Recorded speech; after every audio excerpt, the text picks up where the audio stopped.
Analyse du dessin de Kounturis. Point numéro 1. Reconstituer le contexte d'un dessin de presse. Alors nous sommes avec un dessin qui est sans doute paru le 14 mars 2020. Le nombre de migrants voulant rejoindre l'Europe ne cesse d'augmenter depuis des années, c'est ça le contexte. Et puis on est au tout départ de la crise du coronavirus, et à une époque où les tensions entre les pays de l'Union Européenne, et notamment la Grèce, avec la Turquie, sont très fortes. En fait, ce qui s'est passé, c'est que fin février, un responsable turc, cité par l'agence de presse Reuters, a dit que la Turquie n'allait probablement pas empêcher le mouvement des migrants désireux de trouver refuge en Europe. Le président turc Erdogan, en fait, il jouait un peu le même rôle que Kadhafi pour l'Afrique du Nord, c'est-à-dire qu'il empêchait les migrants d'arriver jusque dans l'Union Européenne, et il avait passé pour cela des accords avec l'Union Européenne. Mais là, ce qu'il souhaite en plus, c'est qu'il veut mettre la pression sur l'Union Européenne et l'OTAN pour que ceux-ci le soutiennent dans la guerre que livre la Turquie en Syrie. En gros et grossièrement, si vous ne me soutenez pas, je laisse passer les migrants, si vous m'appuyez, je les contiens en Turquie. Voilà le contexte. Ensuite, le dessinateur et son éditeur. C'est donc un dessin de Kounturis, paru dans Ephemerida ton Syntakton, comme je viens de dire, à Athènes. C'est un journal de centre-gauche. Alors il ne fallait pas se tromper car l'article est lui extrait de Daraj Escalier. Courrier International est un magazine qui répertorie des articles et des dessins de presse du monde entier pour les proposer ensuite à ses lecteurs. Donc il y a ici deux informations intéressantes.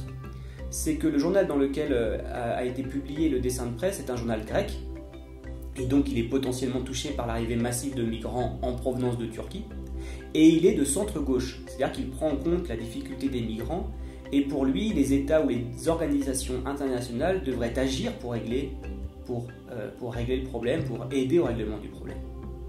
Donc de façon globale, le dessin parle de la migration par voie maritime dans le bassin méditerranéen.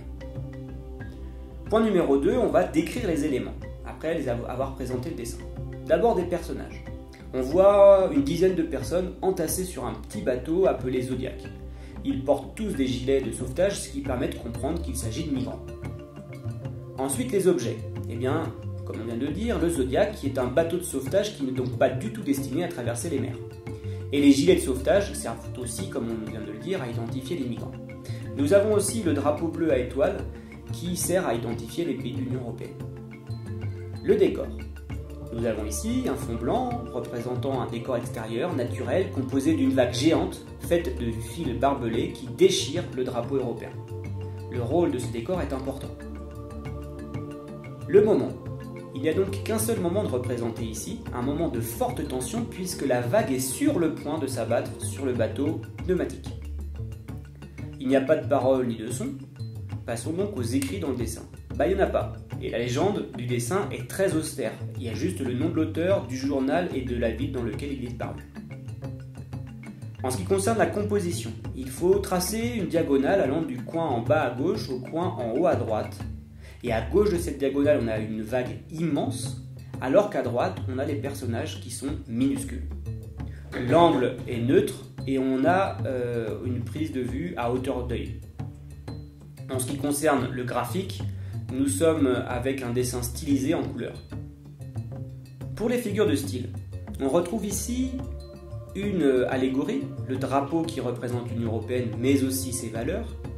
Et on peut dire que c'est aussi une métonymie car l'UE symbolise à la fois l'organisation mais aussi tous les pays membres en un seul symbole.